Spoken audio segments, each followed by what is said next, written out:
alternative game that you can play instead of Poppy Playtime Chapter 3. As you guys know, Poppy Playtime Chapter 2 is already out on Play Store, but Chapter 3 is not quite out yet. So, first thing you want to make sure is that you're not connected to any kind of VPN or any private networks. So, if you are, then you just turn it off. Then just go to Play Store, and from here you can search for Poppy Playtime Chapter 3. As you can see, Chapter 1 is already out, and Chapter 2 is already out as well. They cost money, but the alternative game is free of cost.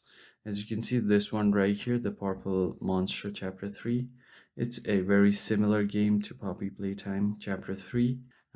You can easily install it, and as you can see, it has over 5 million downloads, so a lot of people have played the game.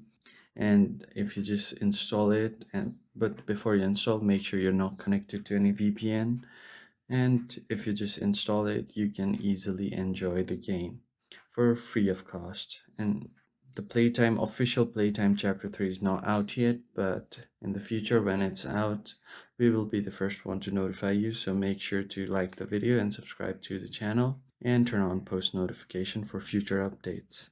And that's all for this video. I'll see you on the next one. Thank you for watching.